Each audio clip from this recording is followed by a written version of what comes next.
चलिए आइए आरंभ गुरु में आपका स्वागत है। आज से चलिए आज से हमारी जो क्लासेस है कंटिन्यू रहेंगी। आज से मोहित सर भी हम लोगों की क्लास लेंगे।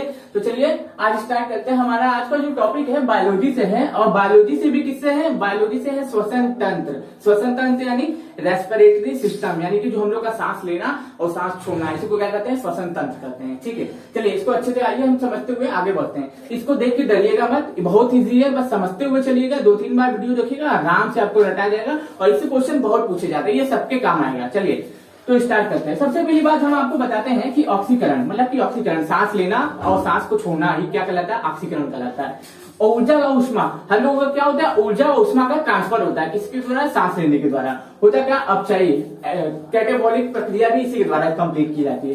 फिर देखते हैं कि इसमें जो है कौन कौन किस तरीके से सांस लेता है। स्तनधारी जो होते हैं फेफड़े यानी लंग्स की तरफ से सांस लेते हैं जो हम लोग हैं, जैसे जितने भी कान और नाक दिख जाए जिनके भी, वो क्या होते हैं? स्तनधारी कहलाते हैं। और सांस किससे लेते हैं? फेफड़े से लेते हैं, लंग्स से लेते हैं। ठीक है, जितने भी स्तनधारी होते हैं और मानव भी। ठीक, कीट किससे लेते हैं? श्वसनीय प्रक्रिया ट्रैकिया से ले लेते हैं। ये जो डायग्राम आप देख रहे हैं इसको क्या कहते हैं? ट्रैकिया कहते हैं। ठीक है, और उसके बाद कीट किससे लेते हैं? कीट लेके कीट श्वसन किससे करते हैं? ट्रैकिया से करते हैं, मैंने जैसा कि बताया आपको। ठीक है, जलीय जीव किससे करते हैं? गिल से करते हैं, फेफड़े से। जैसे मछली होती है तो वो क्या करती है? गिल से लेती है, फ्लोम से ले लेती है सांस। मेढक क्या करता है? भूमि पर फेफड़े से सांस लेता है और जल में मिट्टी के अंदर किससे सांस लेता है?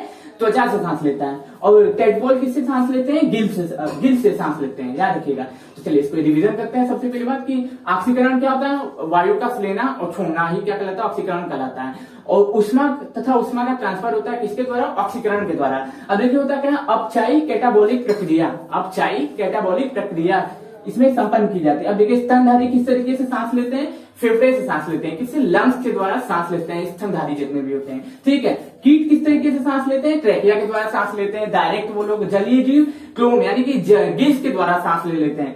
और हमारे जो मेढक होते हैं वो भूमि पर सांस लेते हैं फेफड़े से, और जल के अंदर और मिट्टी के अंदर जब होते हैं तो त्वचा से सांस लेते हैं। और टेडपोल गिल्स किससे सांस ले लेते हैं? गिल्स से ले लेते हैं। अब देखिए होता क्या है कि स्वच्छासन ब्रीथिंग हम लोग का क्या होता है? हम लोग सांस लेते हैं और छोड़ते हैं, तो मतलब कितना लेते हैं कितना छोड़ते हैं? वायुमंडल से ही लेंगे सांस। हम लोग जो वायुमंडल से जो ऑक्सीजन हम लोग को मिलता है तो वायुमंडल से ही मिलता है। तो वायुमंडल में सबसे ज्यादा मात्रा में क्या है? 78% नाइट्रोजन है, तो नाइट्रोजन भी लेते हैं। ऑक्सीजन 21% है तो 21% ऑक्सीजन भी लेते हैं। CO2 0.03% है तो ऑक्सीजन भी लेते हैं। अब भैया जितना वायुमंडल में ऑक्सीजन, नाइट्रोजन या फिर हमारा कार्बन डाइऑक्साइड रहेगा उतना ही ना लेंगे। तो हम लोग क्या करते हैं? हम लोग क्या करते हैं? वायुमंडल से 78% नाइट्रोजन ले लिए और क्या नाम है 21% ऑक्सीजन ले लिए और CO2 को ले लिए कितना? 0.3%। अब पूछता ये नहीं है कि आप कितना लिए, जाहिर सी बात है वायुमंडल में जितना रहेगा उतना ही लेंगे। पूछेगा कि कितना छोड़े, पूछेगा कि अगर आपने वायुमंडल से कितना आपने सांस लिया, मतलब कि कितना ऑक्सीजन लिया, कितनी गैसों का ट्रांसफर हुआ। पूछेगा कि आपने ऑक्सीजन कितना लिया, आपने नाइट्रोजन कितना लिया, आपने कार्बन डाइऑक्साइड कितना लिया। तो सबको पता है, बच्चे को पता है जितना वायुमंडल में रहेगा उतना ही लेंगे। और ये बचपन से पढ़ते आ रहे हैं तो सबको रटा गया होगा। तो पूछेगा कि कितना छोड़ते हैं, ये क्वेश्चन बनता है। तो होता क्या है? 78% नाइट्रोजन लेते हैं, 78% पूरा का पूरा छोड़ देते हैं। क्या करते हैं? 78% हम लोग नाइट्रोजन लेते हैं और 78% पूरा का पूरा छोड़ देते हैं। फिर होता क्या? ऑक्सीजन में हेरफेर हो जाता है। ऑक्सीजन में क्या होता है? हेरफेर हो जाता है। ऑक्सीजन में हेरफेर कितने का होता है? खाली 4% का। याद रखिएगा, खाली 4% का।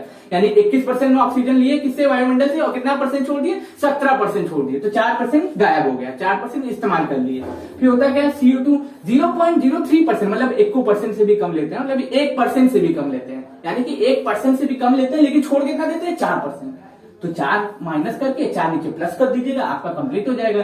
तो पहला प्रक्रिया क्या था कि किस तरीके से कौन कौन जीव सांस लेते हैं, दूसरे में किस तरीके से सांस की प्रक्रिया कंप्लीट की जाती है। अब हम लोग तीसरे में बात करेंगे कि जो हमारी सांस लेने की प्रक्रिया है ना, ये 10 तरीके से कंप्लीट होती है। कितने तरीके से कंप्लीट होती है? 10 तरीके से। हम लोग 10 तरीके से सांस को लेते हैं और छोड़ते हैं, मतलब किस कौन कौन से जरिए से, कौन कौन सा जो रास्ता है जिससे ये गुजरता है वो हमें सांस लेने में हेल्प करता है। तो सबसे पहली बात, हम लोग बचपन से सुनते आ रहे हैं कि हम लोग सांस किससे लेते हैं? मुंह से लेते हैं, नाक से लेते हैं, दोनों से नहीं लेते हैं। इन दोनों चीजों से हम लोग सांस नहीं लेते। ये सांस लेने का एक मार्ग है, मतलब कि वायुमंडल का एक, मतलब कि वायु का प्रवेश करने का, ऑक्सीजन का प्रवेश करने का एक रास्ता है। हम लोग सांस इससे नहीं लेते हैं, फेफड़े से लेते हैं। किससे लेते हैं? फेफड़े से, यानी कि लंग्स से लेते हैं। अब देखिए होता क्या है? सबसे पहले नासा छिद्र। अब यहाँ पे जो नासा छिद्र है ये देख रहे हैं, जो दो नाक में रहता है, ये छिद्र क्या कहते हैं? नासा छिद्र कहते हैं। इसको क्या कहते हैं? नासा छिद्र कहते हैं। फिर उसके बाद क्या होता है नासा कपाट, ये जो ऊपर कड़ा कड़ा दिख रहा है ये आपका क्या है, ये नासा कपाट है। ये ऊपर जो दिख रहा है एकदम कड़ा कड़ा आपको दिख रहा है, ये क्या है नासा कपाट है। फिर उसके बाद है फेरेंक्स यानी कि ग्रासनी, जो वही ग्रासनी जिससे खाना जाता है आपका, एक रास्ता खाने की ओर चला जाता है, एक रास्ता फेफड़े की ओर चला जाता है, तो उसी को क्या कहते हैं ग्रासनी करते हैं। फिर उसके बाद क्या है लैरिंक्स, ये साउंड बॉक्स। देखिए यहाँ पे अगर हाथ लगा दे रहे तो आवाज नहीं निकल पा रहा, मतलब कि बहुत ताकत भी लगा रहे हैं तो भी नहीं निकल रहा है, ये क्या है साउंड बॉक्स है लैरिंक्स, ये भी यहीं से उसे गुजरता है। अब देखिए क्या है ब्रोंकिया।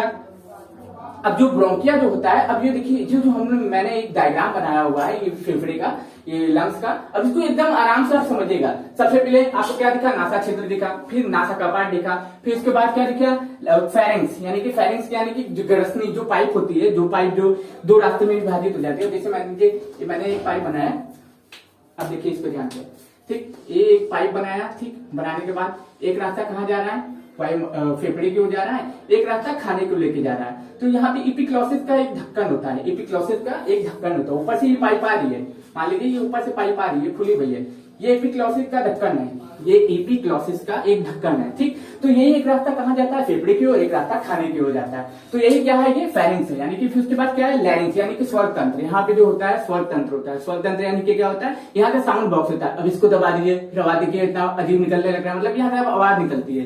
फिर उसके बाद क्या होता है ट्रैकिया, ये जो पाइप नुमा संरचना दिख रही है, झालनुमा, ये मतलब कि जो आपको दिख रहा है, ये जो झालनुमा संरचना दिख रही है, यहाँ पे जो क्या होता है ये ट्रैकिया होता है, कार्टिलेज बोलते हैं इसको, क्या बोलते हैं कार्टिलेज बोलते हैं, ठीक। फिर ट्रैकिया के बाद क्या है ब्रोंकाई, ये पाइप जो है नीचे जाने के बाद दो भागों में बढ़ जाती है। जो ट्रैकिया है नीचे जाने के बाद फेफड़े के पास जाने के बाद दो भागों में बढ़ जाती है, इसको क्या बोलते हैं, इसको क्या बोलते हैं ब्रोंकिया बोलते हैं, क्या बोलते हैं ब्रोंकिया बोलते हैं, क्या बोलते हैं ब्रोंकिया बोलते हैं। नीचे गई सबसे पहले बात क्या हो गया नासा क्षेत्र, फिर नासा के बाद फिर फेरिंक्स, फेरिंक्स यानी सॉरी ये ग्रसनी, ग्रसनी यानी कि क्या ये जो पाइप जा रही है। फिर उसके बाद क्या है लैरिंक्स है, लैरिंक्स यानी कि साउंड बॉक्स है।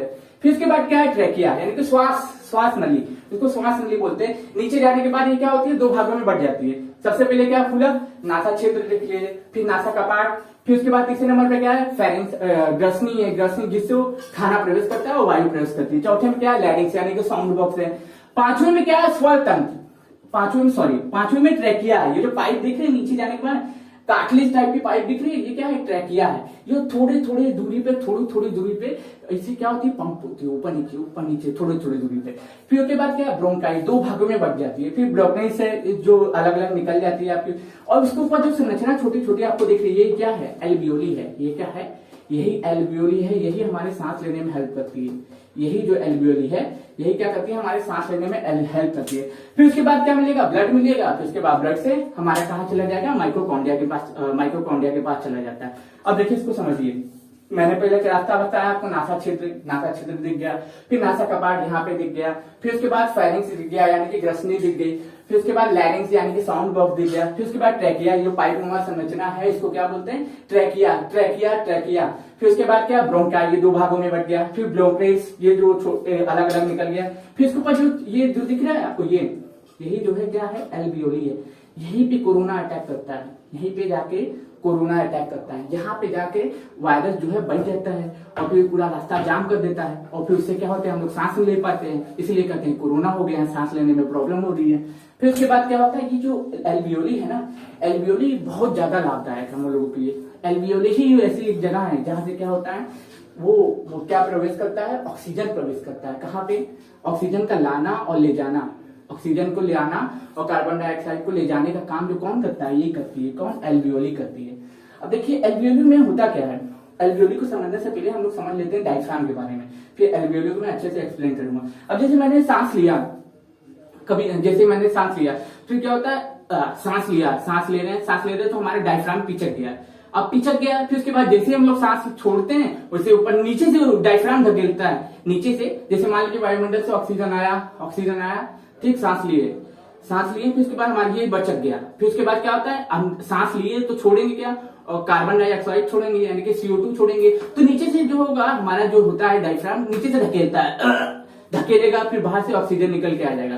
फिर होता क्या है कि डायफ्राम अगर धक्का ना दे हमें, तो हमारा क्या होगा, हम सांस लिए छोड़ तो रहे नहीं है, अभी हम लोग फेफड़े के पास इतनी ताकत नहीं है कि वो धकेल पाए किसको, इसको ऑक्सीजन को बाहर, और या फिर कार्बन डाइऑक्साइड को, तो क्या करता है डायफ्राम हमारी 70% हेल्प करता है किसको लेने में, सांस लेने में। क्या करता है डायफ्राम, पहले सांस लिया, पचक गया, ठीक, पचक गया, सांस लेने के बाद वायुमंडल से ऑक्सीजन आया, हम लोग उसको लिए, डायफ्राम पचक गया, फिर नीचे से क्या होगा, नीचे जाएगा हमारे बॉडी में, ये क्या कर देगा, ऑक्सीजन कहाँ कहाँ प्रवेश करेगा, ये जो एल्वियोली के माध्यम से, एल्वियोली में जो छोटा छोटा छिद्र होता है, छोटा छोटा रास्ता होता है, एल्वियोली के माध्यम से क्या करेगा, हमारे ब्लड में मिलेगा। और ब्लड में क्या होता है, ब्लड में होता है हीमोग्लोबिन, ब्लड में क्या होता है, हीमोग्लोबिन होता है, और हीमोग्लोबिन की मदद से क्या होता है, ब्लड में अनेक जगह पे सेलों तक पहुंच जाता है। पहले क्या हुआ कि वायुमंडल से ऑक्सीजन जब आता है तो एल्वियोली के माध्यम से क्या करता है, हमारे बॉडी क्या नाम है, हमारे ब्लड में क्या मिल जाता है, और ब्लड में क्या पाया जाता है, हीमोग्लोबिन। हीमोग्लोबिन क्या करेगा, हर कोशिका में ऑक्सीजन को पहुंचाने का काम करेगा, हर एक कोशिका में, क्योंकि पूरे शरीर में ब्लड दौड़ रहा है, पूरे के पूरे शरीर में हम लोगों के ब्लड दौड़ रहा है, पूरे के पूरे शरीर में हम लोग के ब्लड दौड़ने के कारण होता क्या है, एल्वियोली से ऑक्सीजन निकलता है, ऑक्सीजन निकलने के बाद ब्लड में मिल जाता है, और ब्लड में पाया जाता है हीमोग्लोबिन। हीमोग्लोबिन क्या करेगा, ब्लड के अनेक, हमारे शरीर के अनेक कोशिकाओं को क्या पहुंचाएगा, हम लोग के अनेक कोशिकाओं के पास क्या पहुंचाता है, ऑक्सीजन, ऑक्सीजन पहुंचाता है, और जहाँ के अंदर ग्लूकोज को बर्न करता है। अब जैसे मान लीजिए हम कोई चीज यहाँ पे जला रहे हैं, मान लीजिए हम इसी को चला रहे हैं, तो इसमें से धुआं निकलेगा ना भाई, इसमें धुआं निकलेगा तो इसमें CO2 होगा, तो CO2 निकलेगा तो अंदर जाता है भैया, जलाता है, और जलाता है, और सेल के माध्यम से पहुंचता कहाँ है, माइक्रोकॉन्ड्रिया पे पहुंचता है, माइक्रोकॉन्ड्रिया के पास ग्लूकोज जलता है, और जलने के बाद क्या निकलता है, उसमें से धुआं निकलेगा, तो धुएं में ऑक्सीजन हो, कार्बन डाइऑक्साइड हो गई, तो जो कार्बन डाइऑक्साइड बाहर निकलता है वायुमंडल में, जो कार्बन डाइऑक्साइड बाहर निकलता है हमारे वायुमंडल में, तो किसकी मदद से, इसी की मदद से।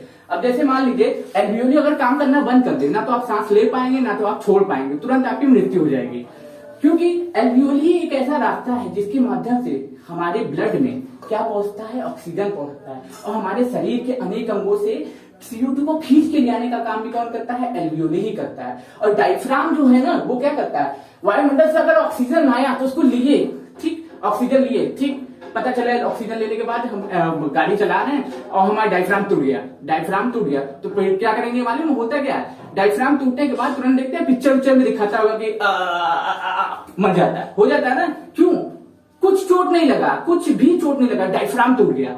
अब डायफ्राम टूट गया भैया, तो कैसे तुमका नाम है, डायफ्राम ही जो हेल्प कर रहा था ना, ऑक्सीजन को खींच रहा था, और फिर क्या कर रहा है, CO2 को बाहर धकेल रहा था, लेकिन डायफ्राम ही टूट गया। डायफ्राम टूटने के बाद क्या जाता है, व्यक्ति की मृत्यु हो जाती है। अब कई लोग सोच रहे हैं कि जो गर्भवती महिलाएं होती हैं वो कैसे सांस लेती है, क्योंकि प्रेग्नेंट होती हैं वो लोग, तो उनका जो पेट है थोड़ा फूल जाता है। अब डायफ्राम नीचे ही होता है, तो वो क्या लेती हैं, यहाँ पे जो ग्राफ वो आपका देख रहे हैं, ये रिब के देख रहे हैं, ये जो संरचना देख रहे हैं, तो यहाँ पे इसकी मदद से सांस लेती हैं।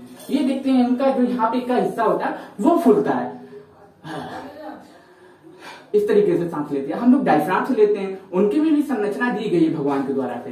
तो आपको ये अगर ये समझ में आ रहा होगा तो इसको एकदम ध्यान से 2-3 बार देखिएगा तब समझ में आएगा। ये बहुत डिफिकल्ट चैप्टर है, अगर आप बुक में पढ़ने बैठेंगे तो आपको बहुत ज्यादा समस्याएं हो जाएंगी। तो एक बार मैं फिर से इसकी संरचना को आपको बताता हूँ, ठीक। पहले हुआ क्या, नासा छिद्र, यहाँ पे जो जगह दिख रही है, दो रास्ता दिख रहा है, ये नासा छिद्र, फिर यहाँ पे नासा कपाट हो जाएगा, फिर नासा कपाट के बाद ग्रसनी हो जाएगी, वही जो पाइप होती है उसको क्या बोलते हैं, ग्रसनी बोलते हैं। फिर उसके बाद लैरिंग्स, यानी कि लैरिंग्स ये वाला जो हिस्सा दिख रहे हैं लैरिंग्स। फिर उसके बाद क्या होता है, लैरिंग्स के बाद ट्रैकिया, ये जो पाइप नुमा संरचना दिख रही है इसको क्या बोलते हैं, ट्रैकिया बोलते हैं। क्या बोलते हैं, ट्रैकिया बोलते हैं। पाइप नुमा जो संरचना आपको दो दिख रही है ना, पाइप नुमा संरचना जो दो आपको दिख रही है नीचे जाने के बाद, वो क्या बोलते हैं, इसको क्या बोलते हैं, इसको ट्रैकिया बोलते हैं। और इसको क्या बोलते हैं, ब्रोंकाई बोलते हैं। पहले ट्रैकिया फिर ब्रोंकाई, पहले ट्रैकिया फिर ब्रोंकाई, पहले ट्रैकिया फिर ब्रोंकाई, फिर ब्रोंकियोलिस जो अंदर जाने के बाद दो बढ़ जाता है। फिर उसके बाद जो छोटी छोटी फूलनुमा संरचना दिख रही है इसके अंदर जो रास्ता होता है उसको क्या बोलते हैं, एल्वियोली बोलते हैं। एल्वियोली के माध्यम से क्या करता है, ऑक्सीजन ब्लड में प्रवेश करता है। ब्लड में होता है हीमोग्लोबिन के माध्यम से वो ब्लड के अनेक कोशिकाओं, मतलब कि शरीर के अनेक कोशिकाओं तक ब्लड पहुंचा देता है, किसको, ऑक्सीजन को। और फिर उसके बाद सेल में पहुंचता है, वही माइटोकॉन्ड्रिया के पास वही ऊर्जा का संचार होता है। और फिर उसके बाद होता क्या है, डायफ्राम हमारा क्या करता है, सांस लेने में, सांस छोड़ने में हेल्प करता है। 70% हेल्प कौन करता है, डायफ्राम करता है, याद रखिएगा। अब होता क्या है कि एक बार में हम लोग कितना सांस ले लेते हैं, मतलब कि होता है ना कि कुछ मात्रा तय की गई होगी, थोड़ा बहुत आगे पीछे हो सकता है, तो एक बार में हम लोग कितना 500 ग्राम सांस लेते हैं। आधा लीटर की बोतल होती है ना, उतना हम लोग एक बार में सांस ले लेते हैं। ज्यादा से ज्यादा कितना ले सकते हैं, ज्यादा से ज्यादा स्टोर कितना रख सकते हैं, 6000 ml, यानी कि 6 किलो, अब मान लीजिए 6 लीटर मान लीजिए। फिर होता क्या है कि अब जरा देखिए कि हम लोग 1 मिनट में कितनी बार सांस लेते हैं, ये भी क्वेश्चन कभी कभी उठता है। तो 1 मिनट में जो युवा वर्ग होता है, जैसे कि हम जैसे लोग, तो 16 बार सांस लेंगे जब जगे होते हैं तब। अब जब सोए होते हैं ना तो क्या करते हैं, 1 मिनट में केवल 12 बार सांस लेते हैं, ठीक। फिर होता क्या है, छोटे बच्चों में क्या होता है, ये प्रक्रिया 25 से 26 बार चलती है, क्योंकि छोटा सा फेफड़ा होता है, उसमें कितना प्रवेश करेगा, एकदम छोटा सा फेफड़ा होगा जो जन्म लिया वो बच्चा होता है, तो ज्यादा बल लेगा ही लेगा, स्वाभाविक है। तो अब याद रखिएगा, क्वेश्चन पूछता है कि मानव एक जगा हुआ होता है तो कितनी बार सांस लेता है, तो क्या करेंगे 15 से 16 बार या तो 16 बार। और फिर सोया होता है तो कितनी बार लेता है, तो 12 बार लेता है। फिर होता क्या है, पूछता है कि क्या नाम है, जो छोटे बच्चे होते हैं, जो क्या होते हैं, जो नवजात शिशु होता है, वो कितनी बार सांस लेता है, तो 25 से 26 बार, क्योंकि उसका फेफड़ा छोटा होता है, ठीक। इतना आपको अगर समझ में आया तो अब मैं बात करता हूँ किसके बारे में, इपिग्लोटिस के बारे में। चलिए इसको इरेज करता हूँ। आई होप इसको आपने बना लिया होगा, इसको बना लीजिए, ठीक है, इसको आप बना लीजिएगा। मैं इसको इरेज भी कर देता हूँ।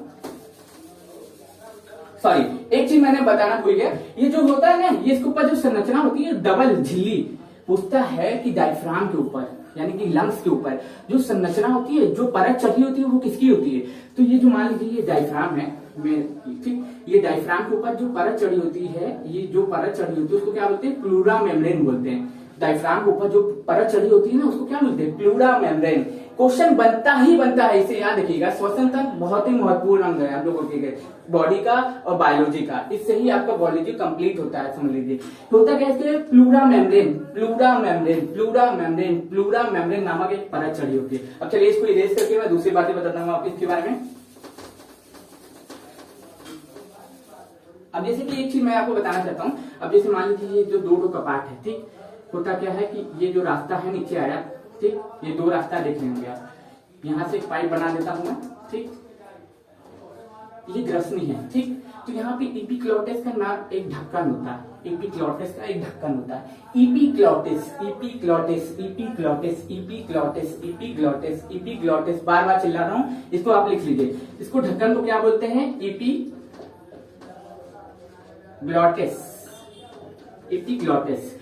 ये होता क्या है कि मान लीजिए होता क्या है, सांस लेते समय, अब मान लीजिए हम लोग खाना खा रहे हैं, कभी कभी खाना खा रहे हैं, ठीक, खाना पीना खा रहे हैं, किसी याद में खोए हुए हैं, सोए हुए हैं या फिर खोए हुए हैं, ठीक, खोए हुए हैं, खाना खा रहे हैं और सोच रहे हैं, खाना खा रहे हैं सोच रहे हैं। तो होता क्या है, इपिग्लोटिस क्या करता है, जब खाना आता है तो क्या होता है, जो वायु मार्ग है उसको बंद कर देता है और खाने वाला जो द्वार खोल देता है। अब लेकिन जब हम लोग सोच रहे हैं, किसी को याद कर रहे हैं, ठीक, या फिर खाना खाते हुए बात कर रहे हैं, तो इपिग्लोटिस जल्दी से खुलता है, जल्दी से बंद होता है, जल्दी से खुलता है, जल्दी से बंद होता है, जल्दी से खुलता है, जल्दी से बंद होता है। कभी कभी ऐसा होता है कि दिमाग के पास संदेश नहीं पहुंच पाता है, जो ब्रेन के पास संदेश नहीं पहुंच पाता है। क्यों नहीं पहुंच पाता है, कि भैया हम किसी के याद में खोए, आराम से अपना खाना खा रहे हैं ऐसे और खोए हुए हैं, और उसको पता ही नहीं है दिमाग को कि कौन सा ढक्कन खोलना है। तो कभी कभी होता क्या है कि खाना जो है वायु मार्ग में प्रवेश कर जाता है, और जब वायु मार्ग में प्रवेश करता है तो तुरंत क्या होती है, हिचकी आनी शुरू होती है, ऐसे हिचकी आनी शुरू होती है। क्यों, क्योंकि खाना इस मार्ग में आ गया है ना भाई। अगर इस खाना इस मार्ग में आ गया, अगर मान लीजिए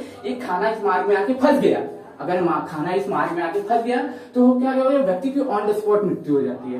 लेकिन होता क्या है, हम लोगों को बचाने के लिए भी भगवानों ने एक संरचना दी है, दिमाग उसके पास अगर संदेश तुरंत पहुंच गया तो हिचकी आना शुरू हो जाती है। और जब तक हिचकी आएगी, जब तक आपसे मुंह से खाना यहाँ से यहाँ ना ट्रांसफर हो जाए, और ये ढक्कन खुलेगा खाना इधर आएगा, ढक्कन खुलेगा खाना इधर आएगा, तुरंत पानी पिएंगे, हाँ अब खाना प्रवेश कर गया। अब अच्छे से आपको समझ में आएगा। तो होता क्या है ना कि हम लोग बोलते हैं खाते समय अगर हिचकी आ जाए तो हम लोग कहते हैं कि किसी ने हमें याद किया। हाँ भाई, तुम्हारे दिमाग ने याद किया। अगर थोड़ा सा छोटा निवाला खा लेते, थोड़ा अगर ध्यान से निवाला खा लेते तो तुम्हारा क्या बिगड़ जाता। लेकिन तुम क्या हो, किसी के याद में खोए हो। होता क्या है, अब एक चीज और है इसके बारे में, अब इसको समझ लिए। अब एक चीज और समझ लीजिए कि जब हम लोग का फेफड़ा होता है, अब जैसे मान लीजिए कि इसकी संरचना मैं आपको बनाता हूँ। देखिए मान लीजिए ये नीचे आया, ठीक, नीचे आने के बाद ये 2 मार्गों में बढ़ गया, ठीक, ये 2 मार्गों में बढ़ गया, ठीक। इसके ऊपर प्लूरा मेम्ब्रेन की परत भी चढ़ा दी, अब लेकिन होता क्या है ना कि जो हम लोग का जो एल्वियोली होती है, इसके अंदर जो गया हुआ है, इसके अंदर जो एल्वियोली बन जाती है, होता क्या है ना एल्वियोली में कि याद रखिएगा कि हम लोग यहाँ का इसको जो है ना, इसको जो हम लोगों के जो लंग्स को है और एल्वियोली को है, प्रेम किससे है सबसे ज्यादा, कार्बन मोनोऑक्साइड से, कार्बन मोनोऑक्साइड से, ऑक्साइड कार्बन मोनोऑक्साइड से इसको बहुत प्रेम है। क्यों प्रेम है भैया? होता क्या है ना कि वायुमंडल में जहां पे देखेंगे O2 भी है और कार्बन मोनोऑक्साइड भी है, तो होता क्या है कि इसको मोनोऑक्साइड से बहुत प्रेम है। अब होता क्या है कि अगर मान लीजिए धुएं वाली जगह पे बैठे तो कहेगा अबे हट, ऑक्सीजन को भगा देगा, कहेगा हट। अब सीधा क्या करने लगेगा? कार्बन मोनोऑक्साइड को ऑब्जर्व करने लगेगा, धुआं आपके फेफड़े में भर जाता और तुरंत आप क्या हो जाते हैं? बेहोश हो जाते हैं। तो इसलिए याद रखिएगा कि धुआं वाली जगह पे कम रहे, क्योंकि O2 से प्रेम ज्यादा है। O2 से प्रेम किसको ज्यादा है? O2 से प्रेम इसको नहीं है। हम लोगों के जो लंग्स हैं इसको प्रेम O2 से नहीं है, प्रेम किससे? कार्बन मोनोऑक्साइड से। और कार्बन मोनोऑक्साइड इसीलिए हम लोगों को उपयोग नहीं करना चाहिए, नहीं जलाना चाहिए। पेट्रोलियम वाहन को कम उपयोग करना चाहिए, इससे क्या होता है? हमें ही नुकसान होता है। अब इसको मैंने आपको बता दिया। आप चलिए थोड़ी अलग से एक और नॉलेज दे देता हूं मैं कि होता क्या है कि हम लोग जो ऑक्सीजन सिलेंडर का काम क्या होता है कि ऑक्सीजन सिलेंडर अगर हम लोग पर्वतों पे जाते हैं, हम लोग अगर पर्वतों पे जाते हैं, पहाड़ों पे जाते हैं, तो वहां पे ऑक्सीजन की मात्रा कम होती है 5000 6000 फीट ऊपर। तो उसमें क्या होता है? ऑक्सीजन सिलेंडर में क्या मिला होता है हम लोगों के? ऑक्सीजन सिलेंडर में क्या मिला होता है? O2 मिला होता है प्लस नाइट्रोजन मिला होता है। क्या मिलता है? O2 प्लस नाइट्रोजन का मिक्सचर होता है। और फिर अगर होता क्या, हम लोग समुद्र की गहराई में जाते हैं, अगर समुद्र में जाते हैं तो किस तरीके से सांस लेंगे? तो वहां पे O2 और नाइट्रोजन होता है। क्या होता है? O2 और N2 होता है। क्या होता है? O2 और N2 होता है। और फिर होता है कि समुद्र की बहुत ज्यादा गहराई में चले जाते हैं ना, समुद्र की अगर बहुत ज्यादा गहराई में चले जाते हैं, जहां पे मेरीना गए थे प्रशांत महासागर में, तो अगर वहां पे आप गए तो वहां पे बहुत ज्यादा गहरा है, तो वहां पे सांस लेने के लिए कौन सी गैस का उपयोग कर लेते हैं हम लोग? O2 और प्लस हीलियम का एक सिलेंडर बना लेते हैं, उसका उपयोग करके हम लोग गहराई में भी सांस ले सकते हैं। अब जैसे कोई होता है कि आईसीयू में कोई पेशेंट एडमिट है जिसको सांस लेने में बहुत ज्यादा प्रॉब्लम हो रही है, जो सांस ले ही नहीं पा रहा है, इसका फेफड़ा अच्छे तरीके से वर्क ही नहीं कर रहा है, तो वो क्या करेगा?